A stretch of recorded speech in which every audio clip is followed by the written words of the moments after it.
नमस्कार दोस्तों, आप सभी का स्वागत है हमारे YouTube चैनल में। आज हम पढ़ेंगे एट ग्रेड अभ्यास पुस्तिका गणित कक्षा 8, जिसमें हम पढ़ेंगे अध्याय 7 राशियों की तुलना। जिसमें पहला प्रश्न है 35 किलोमीटर का 25 किलोमीटर से अनुपात कितना है। तो यहाँ पर डी ऑप्शन हमारा सही हो जाएगा 7:5। प्रश्न क्रमांक 2 है किसी संख्या का 4 गुना उस संख्या में कितने प्रतिशत वृद्धि के बराबर है। तो यहाँ पर हमारा ए ऑप्शन सही हो जाएगा 300%। प्रश्न 3 है यदि किसी संख्या का 15% संख्या 36 है तो वह संख्या क्या है। तो यहाँ पर हमारा सही उत्तर हो जाएगा 240। सी ऑप्शन हमारा सही हो जाएगा। प्रश्न क्रमांक 4 है किसी व्यक्ति का मासिक वेतन 50,000 है, इसमें 10% की वृद्धि होने पर नया मासिक वेतन कितना होगा। तो यह हमारा सी ऑप्शन सही हो जाएगा 55,000 रुपये। प्रश्न क्रमांक 5 है एक मेज का अंकित मूल्य 1200 है और इस पर बट्टा 8% है, तो मेज का विक्रय मूल्य कितना होगा। तो यहाँ पर हमारा बी ऑप्शन सही हो जाएगा 1104 रुपये, 1104 रुपये। प्रश्न क्रमांक 6 है एक जैकेट 20% का बट्टा देने के बाद 1120 में बेची जाती है, तो उसका अंकित मूल्य ज्ञात कीजिए। हल हमने माना कि जैकेट का अंकित मूल्य x रुपये है तथा विक्रय मूल्य 1120 रुपये ये दिया गया है। बेची जाती है मतलब विक्रय मूल्य, और बट्टा प्रतिशत हमें दिया है 20%। तो बट्टा जब हमने x का माना है तो बट्टा निकालना है, तो वो अंकित मूल्य का 20% होता है। अंकित मूल्य का 20% जो इसमें दिया है, तो x का 20% या x गुणा 20/100 लिखेंगे, बराबर आ जाएगा 20 एकम 20, 20/100 और x/5 आ जाएगा ये। अब हम देखते हैं यहाँ कि विक्रय मूल्य बराबर होता है अंकित मूल्य ऋण बट्टा। तो हमने विक्रय मूल्य हमें दिया 1120, अंकित मूल्य हमने माना है x ये, और बट्टा हमारा आया है x/5। तो हम अंकित मूल्य में से बट्टा घटा देंगे तो हमें विक्रय मूल्य प्राप्त होता है। ये सूत्र होता है, इसमें हमने मान रखा। तो हमारा क्या है 1120 बराबर, इसका लघुत्तम लेंगे, इसके बटे में कुछ नहीं है तो 1, 5 और 1 का लघुत्तम आएगा 5, और 5 का x में गुणा करेंगे तो 5x ऋण x/4। 5x में से x घटाएंगे तो 4x, 1120 बराबर 4x/5। अब हम 5 का पक्षांतर करेंगे तो ये भाग में है गुणा में पहुँचेगा, तो 1120 गुणा 5, और ये गुणा में है तो 4 पहुँचेगा भाग में, तो ये आ गया। तो और बराबर इधर बचेगा x, तो बराबर में x लिख दिया। इसको जब हम हल करेंगे तो हमें 1400 रुपये प्राप्त होगा, अतः अंकित मूल्य 1400 रुपये होगा। प्रश्न क्रमांक 7 है यदि रोहन के पास अपने धन का 50% खर्च करने के बाद 800 रुपये बचे तो ज्ञात कीजिए उसके पास शुरू में कितना धन था।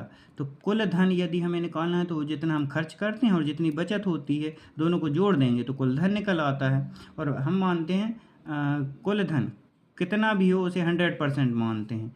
तो यदि हम कुल धन में से जो हमने खर्च किया है उसको निकाल देंगे तो हमें बचत मिल जाएगी। तो हमने खर्च किया है 50%, 100% में से हम 50% यदि निकाल देंगे तो हमें 50% ये बचत हो जाएगी, हमारी बचत प्राप्त होगी। अगर बचत 50% है तो 50% 800 के बराबर है कि 800 रुपये में है और यहाँ परसेंट में है, तो कुल धनराशि कितनी होगी। ये 50% को हम 50/100 लिख सकते हैं, और जब पक्षांतर करेंगे इसका तो 100 जाएगा गुणा में और 50 जाएगा भाग में। तो यहाँ से हो गया 800 गुणा 100/50 बराबर हो जाएगा 50 एकम 50, 50 दूनी 100, और 2 का 800 में गुणा करेंगे तो 1600 रुपये, 1600 रुपये। अतः उसके पास शुरू में 1600 रुपये थे। आइए अब हम देखते हैं प्रश्न क्रमांक 8। 12 कुर्सियों का क्रय मूल्य 10 कुर्सियों के विक्रय मूल्य के बराबर है, लाभ प्रतिशत ज्ञात कीजिए। तो हमने देखा इधर कि 12 कुर्सी का क्रय मूल्य बराबर 10 कुर्सी के विक्रय मूल्य के बराबर है। तो यहाँ से हमने विक्रय मूल्य का पक्षांतर किया तो ये भाग में आ गया। क्रय मूल्य है इधर, क्रय मूल्य बटे विक्रय मूल्य हो गया, और इधर 10 था, इधर से हमने 12 का पक्षांतर किया तो इसको भाग में ले आए। तो यहाँ पर हमने देखा कि क्रय मूल्य हो गया 10 और विक्रय मूल्य हो गया 12। तो लाभ बराबर होता है, सूत्र है कि विक्रय मूल्य ऋण क्रय मूल्य, और तो लाभ बराबर कितना हो जाएगा। हमने यहाँ माना है कि विक्रय मूल्य 12 आया और क्रय मूल्य 10, 12 में से 10 घटा देंगे तो हमें लाभ प्राप्त हो जाएगा। लाभ प्रतिशत का सूत्र होता है लाभ बटे क्रय मूल्य गुणा 100। तो हमने लाभ प्रतिशत निकाला, लाभ हमने कितना निकाला है 2, तो ऊपर रखा 2, क्रय मूल्य कितना है ये देखिए क्रय मूल्य 10 है, 10 रखा और गुणा 100, ये सूत्र का है। जब इसको हल करेंगे हम तो 20% हमें प्राप्त हो जाएगा, अतः लाभ प्रतिशत बराबर 20% होगा। आइए अब हम देखते हैं प्रश्न क्रमांक 9। शकीर ने एक कूलर 10% कर सहित 4,400 रुपये में खरीदा। बैट जुड़ने से पहले कूलर का मूल्य ज्ञात कीजिए। तो माना कूलर की कीमत 100% है, हमने मान लिया कि 100% है, तथा कर सहित कीमत कितनी है, 4,400 रुपये है। हमने ये प्रतिशत में लिया है। और 10% कर सहित मतलब 10% और हम 100% में जोड़ देंगे तो क्या होगा, 100% में 10% और जोड़ेंगे तो कितना आएगा, कुल 10% जब जोड़ेंगे इसमें तब 4,400 रुपये है। तो 110% यदि 4,400 है तो एक की वैल्यू क्या होगी, तो 110, इसे हम 110% को हम 110/100 लिख सकते हैं। अब इधर से 100 का पक्षांतर करेंगे तो ये गुणा में जाएगा और 110 का करेंगे तो ये भाग में जाएगा। तो क्या हो जाएगा, 4,400 गुणा 100/110। इससे जब हम इसको हल करेंगे, 1 शून्य से 1 शून्य गया, 11 एकम 11 और 11 चौके 44, ये यहाँ 40 बचेगा। 40 में 100 का गुणा करेंगे तो 4,000 रुपये हमें प्राप्त हो जाएगा। तो बैट जुड़ने से पहले कूलर का मूल्य 4,000 रुपये था। आइए अब हम देखते हैं प्रश्न क्रमांक 10। ज्योति ने एक वस्तु 4.5% बिक्री कर सहित 3,155 में खरीदी। कर से पहले उस वस्तु का मूल्य ज्ञात कीजिए। सेम जैसे हमने 9वें क्वेश्चन को किया है वैसे ही हमें 10वें क्वेश्चन को करना है। तो माना वस्तु की कीमत 100% है तथा 4.5% कर सहित कीमत 3,155 रुपये है। तो कितनी अधिक लगा है, जो ये रुपए दिया है उसमें 4.5% अधिक है। तो 100% हम इसे जोड़ देंगे तो यहाँ पर 100% प्लस 4.5% बराबर होगा 3,155 रुपये, 3,155 रुपये। तो इसको जब हम जोड़ेंगे तो ये आएगा 104.5% बराबर 3,155। तो यहाँ से प्रतिशत का मतलब है बटे में 100, 104.5/100 करेंगे बराबर में 3,155। अब हम 100 का पक्षांतर करेंगे तो यहाँ पहुँचेगा और इसको करेंगे तो ये नीचे आ जाएगा हर में। तो 3155 गुणा 100/104.5। जब हम इसको हल करेंगे तो हमें प्राप्त होगा 3,019.14 रुपये। अतः कर से पहले उस वस्तु का मूल्य 3,019.14 रुपये था। ये प्रश्न क्रमांक 11 है कि रुपये 10,000 का 2 वर्ष के लिए 5% वार्षिक दर से चक्रवृद्धि ब्याज ज्ञात कीजिए यदि ब्याज वार्षिक संयोजित होता है। प्रश्न क्रमांक 11 को देखने के लिए हम देखेंगे यहाँ कुछ सूत्रों को। सबसे पहले मिश्र धन बराबर होता है मूलधन धन ब्याज, और चक्रवृद्धि ब्याज यदि निकालना है हमें तो ये होता है मिश्र धन ऋण मूलधन। मिश्र धन क्या होता है, जब हम मूलधन रहता है कोई, मान लीजिए कि 1,000 रुपये मूलधन है और 10% उस पर ब्याज देना है, 10% मतलब 100 रुपये। तो 100 रुपये हो जाएगा ब्याज और 1,000 में 100 रुपये जोड़ देंगे तो हमें मिश्र धन प्राप्त हो जाएगा। ऐसे ही अब हम देखते हैं चक्रवृद्धि ब्याज के लिए हम एक ये जो ए होता है, एक सूत्र है ये कि ए बराबर पी और कोष्टक में 1 धन आर बटे 100 कोष्टक बंद और घात n, जहाँ पर ए होता है मिश्र धन, पी होता है मूलधन, आर होती है दर तथा n होता है समय, तथा सी आई बराबर होता है चक्रवृद्धि ब्याज। हम यहाँ पर इनका ही यूज़ करेंगे। तो हम देखते हैं प्रश्नानुसार ये सूत्र हैं, इनको लिखना है तो लिख सकते हैं, नहीं तो हमारा प्रश्न यहाँ से प्रारंभ होता है कि प्रश्न क्रमांक 11 का हल है। P बराबर हमें दिया है 10,000 रुपये, P मतलब होता है मूलधन, R बराबर R होती है दर, दर दी है हमें 5% और समय दिया है n बराबर 2 वर्ष। तो हमने इस सूत्र में इसका मान रखा है, A की जगह ए नहीं पता है हमें तो ए की जगह ए रखो, पी पता है 10,000 तो 10,000 रख दिया हमने, 1 है तो 1, आर की जगह 5 रख दिया और 100 बटे में है तो बटे में और घात में एन, समय हमें कितना दिया 2 वर्ष तो ऊपर घात लगा दी हमने 2 की। अब हम इसको हल करते हैं, यहाँ से हमने बटे में 1 लिया, इसका लघुत्तम लिया तो लघुत्तम में आ जाएगा 100 धन 5, ये आ गया है 100 धन 5 बटे 100 और घात 2 और इधर 10,000 पी का मान। ए बराबर हो जाएगा 10,000 गुणा 100 में 5 जोड़ेंगे 105 बटे 100 और घात 2। फिर देखेंगे ए बराबर 1,000 10,000 गुणा 21 बटे 20, इसको हम काटेंगे तो क्या आ जाएगा 21 बटे 20 की घात 2। फिर घात 2 लगी है, इसका मतलब होता है 21 बटे 20 गुणा 21 बटे 20, ये लिख दिया हमने। अब हमने इसको हल किया तो 20 का 20 में गुणा किया तो 400 और 21 का 21 में किया तो 441। 2 शून्य से ये 2 शून्य काट दिए, 4 से हम 100 को काटेंगे तो 25 आ जाएगा, और 25 में 441 का गुणा करेंगे तो ए बराबर आ जाएगा 11,025 रुपये। अब हमें चक्रवृद्धि ब्याज निकालना है, तो चक्रवृद्धि ब्याज होता है कि ए माइनस पी, अर्थात मिश्र धन। जो ए है ना वो मिश्र धन है, मिश्र धन में से हम मूलधन निकाल देंगे तो हमें चक्रवृद्धि ब्याज प्राप्त हो जाएगा। तो हम देखते हैं सी आई बराबर हो जाएगा 11,025 ऋण 10,000, तो जब इसमें से इसको घटाएंगे तो सी आई चक्रवृद्धि ब्याज हमें प्राप्त हो जाएगा 1,025 रुपये। अतः चक्रवृद्धि ब्याज 1,025 रुपये होगा। आइए अब हम देखते हैं प्रश्न क्रमांक 12। 45,000 पर 12% वार्षिक की दर से 5 वर्ष के चक्रवृद्धि ब्याज और साधारण ब्याज का अंतर ज्ञात कीजिए। ये देखते हैं हम प्रश्न क्रमांक 12 का हल। सूत्र होता है साधारण ब्याज का मूलधन गुणा दर गुणा समय बटे 100। और साधारण ब्याज इसमें हमें दिया नहीं है, मूलधन बराबर दिया है 45,000 रुपये, दर दी है हमें 12% और समय दिया है 5 वर्ष। तो हम साधारण ब्याज निकालते हैं 45,000 गुणा 12 गुणा 5। इस सूत्र में हमने मान रखा है कि मूलधन की जगह 45,000, दर की जगह दर है 12% बर 12 और समय है 5%। तो 5 लिखा है इधर और बटे में 100 है तो 100 लिख दिया। 2 शून्य से 2 शून्य गए और इनका जब गुणा करेंगे हम 450 गुणा 60 बराबर 27,000 रुपये। ये हमारा साधारण ब्याज होगा। अब हम चक्रवृद्धि ब्याज और निकालना है, तो चक्रवृद्धि ब्याज के लिए हम मिश्रधन का सूत्र लगाएंगे और मिश्रधन में से मूलधन घटा देंगे तो हमें चक्रवृद्धि ब्याज प्राप्त हो जाएगा। तो हम देखते हैं ए बराबर पी और कोष्टक में 1 धन आर बटे 100 और कोष्टक बंद और एन घात एन। अब हम देखते हैं ए बराबर हो जाएगा 45,000, 1 धन आर की जगह 12 बटे 100 और घात हो जाएगी 5, क्योंकि 5 वर्ष हैं, एन बराबर 5। तो यहाँ देखें हम ए बराबर कि 45,000 रुपये 100 धन, इसका लघुत्तम लेंगे 100। तो हम देखते हैं यहाँ आ जाएगा हमारा ए बराबर 45,000 रुपये और लघुत्तम लिया था तो 100 एकम 100, 100 धन 12 बटे 100 और घात हो जाएगी 5। 100 और 12 को जोड़ेंगे हम तो 112, तो 112 बटे 100, 45,000 गुणा में है और घात 5 है।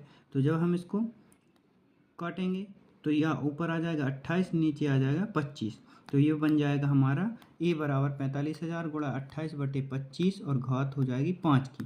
अब हम 45,000 गुणा इसको 28 बटे 5 की घात 5 है तो इसे हम 5 बार लिखेंगे, 28 को भी 5 बार और नीचे 25 गुणा 25 गुणा 25 गुणा 25 गुणा 25 इसको भी 5 बार लिखेंगे।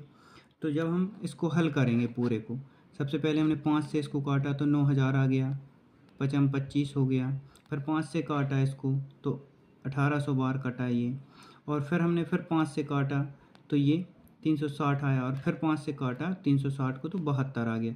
तो हमारा सवाल बन गया है इधर कि ए बराबर ये हल होकर आया है ए बराबर 72 गुणा 28 का 28 में हम गुणा करेंगे तो 700, 28 का 28 में किया 784, फिर 28 का 28 में किया 784 और बचा 28, तो ये लिख दिया हमने। और यहाँ हमारे 25 गुणा 25 गुणा 25 3 बार बचा था तो ये 3 बार लिख लिया हमने। और फिर हमने 784 का 28 में गुणा किया है तो 21,952 आ गया है, और 784 ये बचा है और 72 ये बचा है गुणा में, और 25 गुणा 25 गुणा 25 करेंगे 25 का घन होता है 15,625। और जब हमने 21,952 का 784 में गुणा किया तो हमें ये संख्या प्राप्त हुई 1,72,10,368। और इधर 72 और बचा है हमारे पास 72 और बटे में हमारे पास है 15,625। और जब हम 72 का इसमें गुणा करेंगे 1,72,10,368 में तो क्या आएगा ए बराबर हम देखते हैं कि 1,23,91,46,496 हमें प्राप्त होगा, और बटे में क्या है 15,625। और जब हम 15,625 का 1,23,91,46,496 में भाग करेंगे तो ए बराबर आएगा 79,305.37 रुपये। अब यदि हमें चक्रवृद्धि ब्याज निकालना है, चक्रवृद्धि ब्याज के लिए सूत्र का उपयोग करते हैं हम कि ये हमारा मिश्र धन आया, मिश्र धन में से हम मूलधन घटा देंगे। मूलधन कितना है हमारे पास 45,000 रुपये, तो 79,305.37 रुपये, इसमें 0.37 में से हम 45,000 को घटा देंगे तो हमें चक्रवृद्धि ब्याज, CI मतलब होता है चक्रवृद्धि ब्याज, हमें ज्ञात हो जाएगा। तो 34,305.37 ये चक्रवृद्धि ब्याज होगा। अब प्रश्न में हमसे चक्रवृद्धि ब्याज तथा साधारण ब्याज का अंतर पूछा है। साधारण ब्याज हमने निकाला था 27,000 रुपये, तो दोनों का अंतर क्या हो जाएगा? ये चक्रवृद्धि ब्याज आया हमारा 34,305.37 रुपये और साधारण ब्याज हमने निकाला था 27,000। इसमें से इसको घटा देंगे तो हमें प्राप्त हो जाएगा 7,305.37 रुपये। ये हमारा उत्तर हो जाएगा। आइए अब हम देखते हैं प्रश्न क्रमांक 13। दुकान ए और दुकान बी पर एक खिलौने का मूल्य ₹540 है। इस सप्ताह यह खिलौना दुकान बी पर ₹425 की सेल पर है तथा दुकान ए पर 25% छूट पर है। अब किस दुकान पर यह कम कीमत पर उपलब्ध है तथा दोनों कीमतों में कितना अंतर है? अब हम देखते हैं यहाँ कि दुकान ए पर कीमत कितनी है? 25% की छूट है। तो हम सबसे पहले 540 का 25% निकाल लेते हैं। तो 540 गुणा 25% का मतलब होता है 25/100। तो हमें 135 रुपये की छूट मिलेगी। कहाँ से? दुकान ए पर। तो 540 में से हम 135 को घटा देंगे तो हमें कितना प्राप्त हो जाएगा? 405 रुपये। 540 में से 135 को घटा देंगे तो 405 रुपये हमें प्राप्त होगा। अतः और दुकान बी पर कीमत कितनी है? 425 रुपये।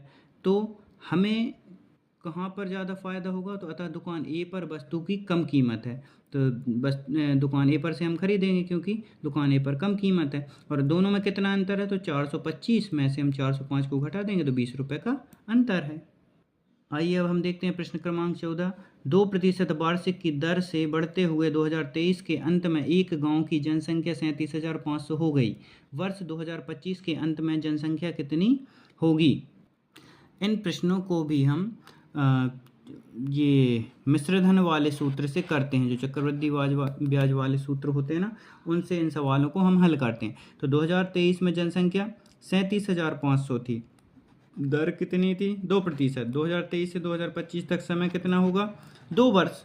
तो हम देखते हैं यहाँ जो 37,500 दिया है ये पी का मान होगा, मतलब मूलधन, और एन होगा वर्ष में, तो एन बराबर होगा 2 वर्ष, और आर बराबर, आर मतलब होती है दर। दर कितनी दी है? 2%। तो इस सूत्र में हम मान रखेंगे ए बराबर पी गुणा 1 धन r/100 और घात एन। तो हम देखते हैं ए बराबर पी का मान कितना है? 37,500, कोष्टक 1 धन 2/100 और कोष्टक बंद घात 2। ए बराबर हो जाएगा 37,500 और कोष्टक और 100 धन 2/100, क्योंकि यहाँ हम इधर फिर लघुत्तम लिया है हमने, तो 102 हो जाएगा। ये इनको जोड़ेंगे तो 102/100 हो जाएगा। इसको हम 2 से काटेंगे तो 2 पंचे 10 और 2 एकम 2, 2 पंचे 10, 2 शून्यम शून्य, 51/50 हो जाएगा। ये हम देखते हैं ए बराबर हो गया है 37,500 गुणा 51/50 की घात 2 है। घात 2 है मतलब इसको 2 बार लिखना है, तो 51/50 गुणा 51/50। अब इसको हम यदि हल करेंगे तो हमें प्राप्त हो जाएगा, इससे हमने 2 शून्य से 2 शून्य काट दिए, 5 से इसको काटा तो 75, फिर 5 से काटा तो 15 आ गया था। 15 गुणा 51 गुणा 51 करेंगे। सबसे पहले हमने 51 गुणा 51 किया तो 2,601 रुपये आया, और इसमें जब 15 गुणा करेंगे तो हमें 39,015 प्राप्त होगा। तो वर्ष 2025 में जनसंख्या कितनी हो जाएगी? 39,015 हो जाएगी।